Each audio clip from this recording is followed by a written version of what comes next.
meskipun selama 7 bulan saya hamil dan tidak ditemani dia di Jakarta, tapi saat masa-masa genting dia benar-benar langsung gerak cepat, benar-benar responsif dan benar-benar tahu apa yang dia lakukan, dan itu menurut saya sudah kayak hutang yang sudah dibayar lunas. Asinya kok cuma sedikit. Oh, memang ibunya nggak mau usaha nih. Aduh. Dulu saya langsung keluar 1 kantong. Kamu kok keluarnya sauprit?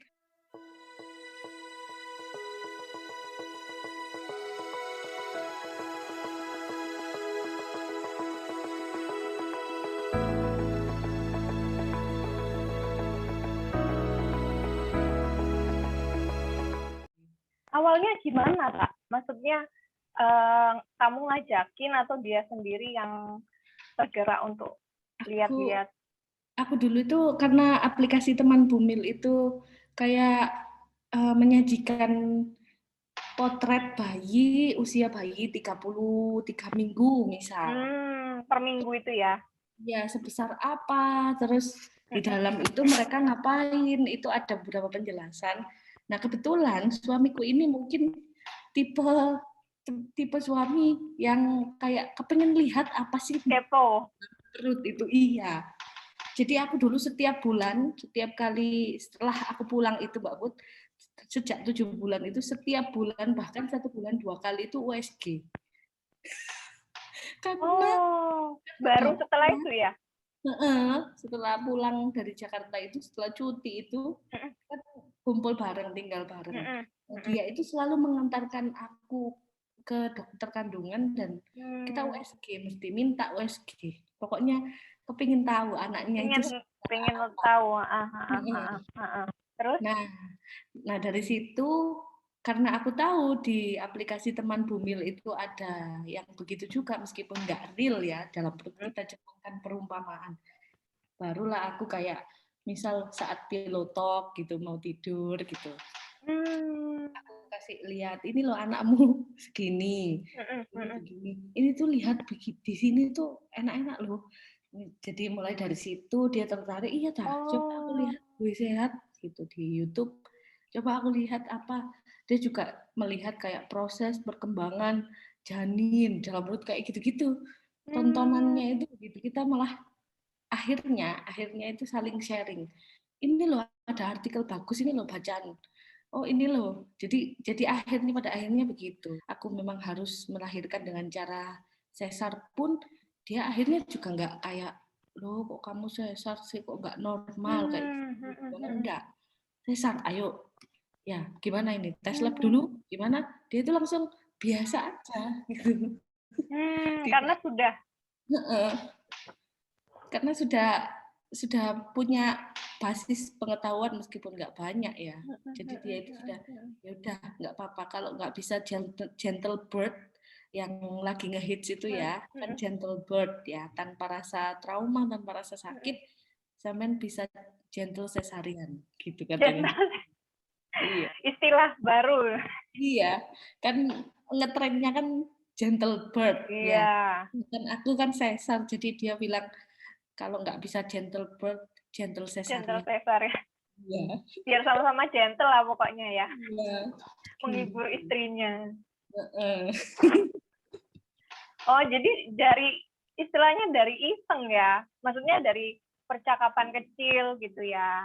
Iya, benar. Memang dari situ.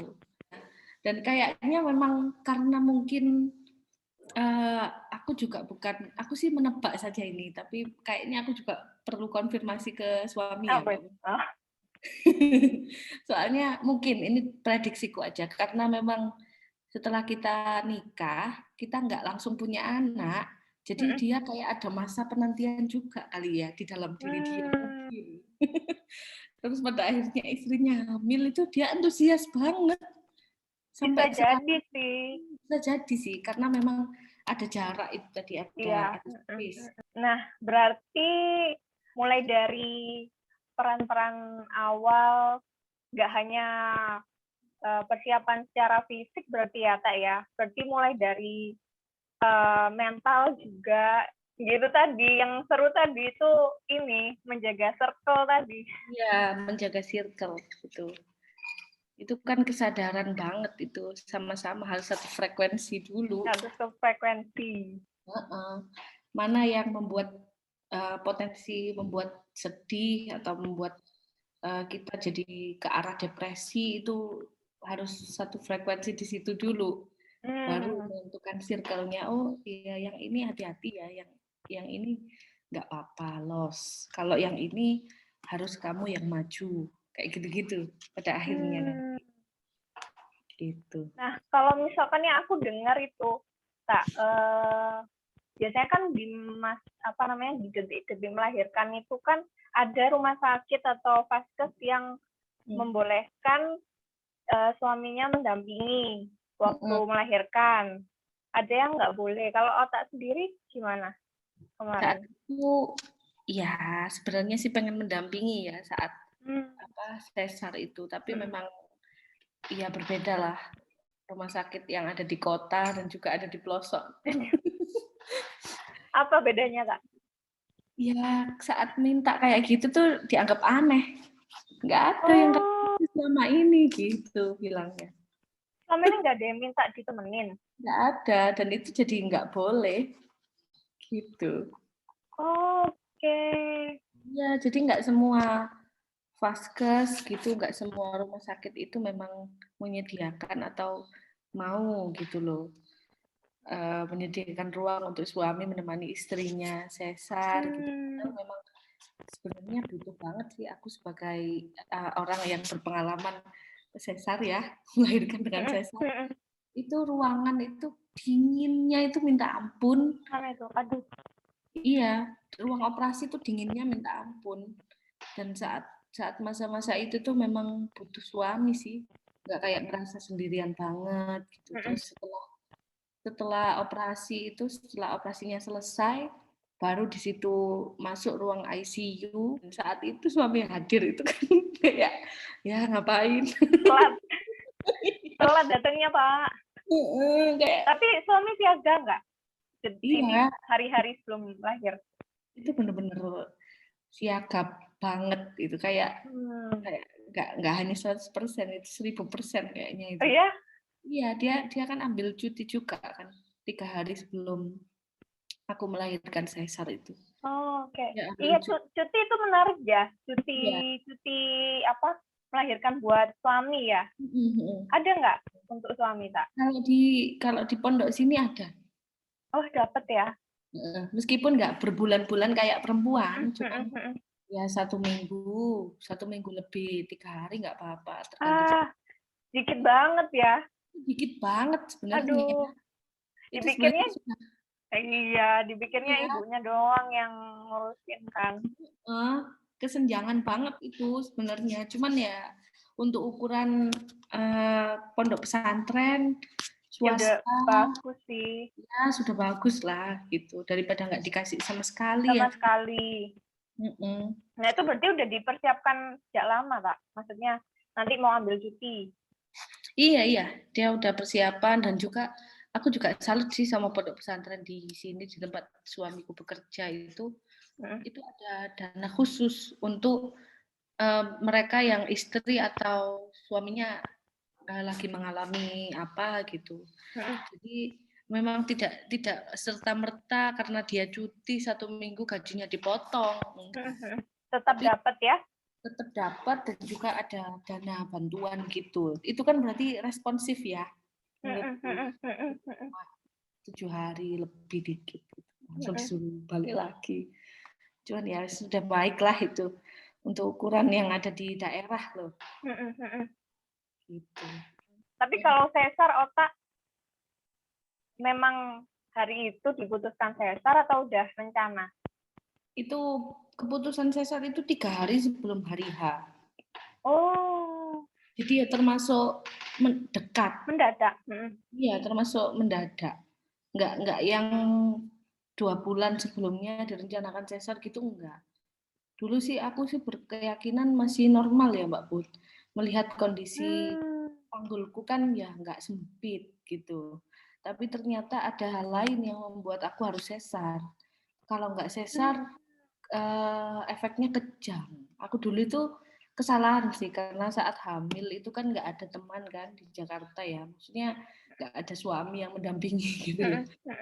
Kalau teman sih banyak, cuman untuk tinggal bersama kan aku tinggal sendiri sih. Dari situ aku banyak melakukan hal-hal yang sebenarnya nggak harus dilakukan oleh ibu hamil. Kayak minumnya kurang sekali, makannya nggak. Bahkan kalau aku misal udah muntah gitu kan, morning sickness, muntah, sudah aku nggak makan seharian gitu. Dulu selama 7 bulan hamil itu kondisi makanan, asupan nutrisi, dan juga air itu kurang banget. Sehingga jadi nggak ada yang ngingetin 24 jam. Betul. Sehingga aku divonis mengalami preeklamsia. Gitu. Keracunan dalam kehamilan. Gitu. Respon suami gimana, Kak? Ya sedih sih, sedih banget sebenarnya. Cuman ya pada akhirnya dia sendiri yang itu tadi yang aku katakan, nggak apa-apa, nggak gentle birth, tapi gentle cesarean.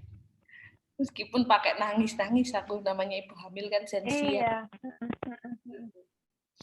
Dulu itu aku hanya apa ya, pada akhirnya diperiksa, anakku nggak apa-apa, tapi akunya yang apa-apa, sehingga aku nggak mampu untuk melahirkan normal. Tapi Nawal sehat, itu ya kata dokternya itu karena vitamin yang rutin aku minum itu. Kalau aku nggak rutin minum vitamin, sudah nggak tahu itu Nawal sekecil apa.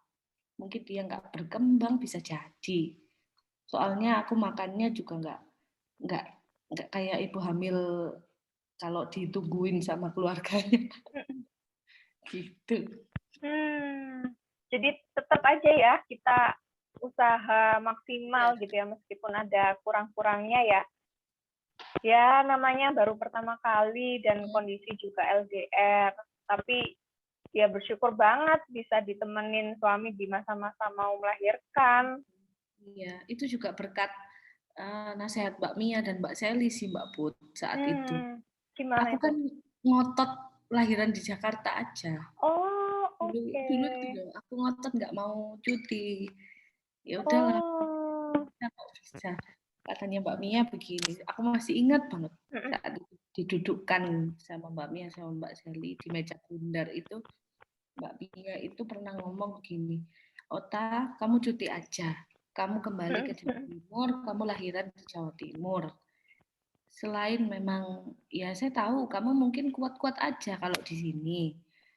Nggak perlu cuti dan lain-lain. Cuman, anak kamu itu punya hak juga. Anak kamu yang masih bayi itu punya hak untuk bertemu keluarga besarnya. Gitu. Kan kalau lahiran di sini, pasti keluarga besar gak semua yang ke sini, ya kan? Aku langsung mikir, iya ya benar juga. Dari situlah kayak terbuka, ya wis aku cuti, aku tak ngajukan ke LPDP dan juga ngajukan ke UI, ternyata dua lembaga ini itu benar-benar mendukung banget mahasiswa atau perempuan yang sedang berpendidikan tinggi dan juga cuti melahirkan. Jadi support sistemnya karena suami nggak ada di samping, untungnya ada ini ya perempuan-perempuan lainnya juga saling menyupport ya, dan itu penting banget gitu karena nggak bisa sendiri. Baik tataran teman sampai ke tataran kebijakan kampus dan juga kebijakan beasiswanya loh. Oke, kayaknya nggak terasa ini sudah siang. BTW kamu sudah makan, tak? Sudah makan. Ini sudah makan. Makan apa siang ini? Cemil. Tahu nggak makanan sempol? Sempol. Iya. Iya, enak itu. Cemil sama ini loh kok. Bentar. Apa itu? Ini abon sapi dari @pasarsapi.id. Ini tuh abonnya itu nggak pakai campuran apa-apa, bener-bener murni banget gitu loh Mbak Put. Awal aja suka banget. Abon ini pakai nasi doang dia langsung habis. Oh, Nawal suka? Iya. Kalau aku makannya itu aku pakein cemilan gitu, cocol pakai sempol gitu kan. Oh iya, Terus pakai waduh, apel. jadi pengen. Iya, Jadi ringkes ya. iya. Kamu bisa makan, si Nawal juga bisa makan. Heeh. Hmm. Ini enak banget sih. Di mana tadi bahasanya? Pasar Sapi. Iya, pesennya itu di @pasarsapi.id. @pasarsapi.id. Nanti aku cantumin di bawah ini ya. Kalau Otak recommended, Nawal recommended ini pasti enak. Iya, emang enak banget. Nggak banget. seret gitu loh abangnya. Dan ini pengiriman dari Jawa Timur ya, Mbak Put? Oke, dari Jawa Timur. Bisa kemana aja berarti ya? Iya, betul. Apalagi yang area Jawa Timur sendiri, pasti cepet banget datangnya. Nah, terima kasih banyak. Aku senang banget bisa sharing-sharing yang hari ini sama Ibu Guru tercinta. Semoga sukses pekerjaannya, mengasuh Nawal dan menjadi istri Bapak David. Semoga kita bisa ngobrol-ngobrol lagi ya. Iya. Terima kasih untuk yang lagi nonton video ini. Semoga kalian suka. Jangan lupa like, komentar. Kalau misalkan mau tanya-tanya sama Otak juga nanti akan dibalas juga di kolom komentar gitu. Dan juga kalau mau share ke teman-teman, ke circle kamu, boleh banget. Oke deh, terima kasih semuanya. Terima kasih Otak. Selamat siang semuanya. Dadah.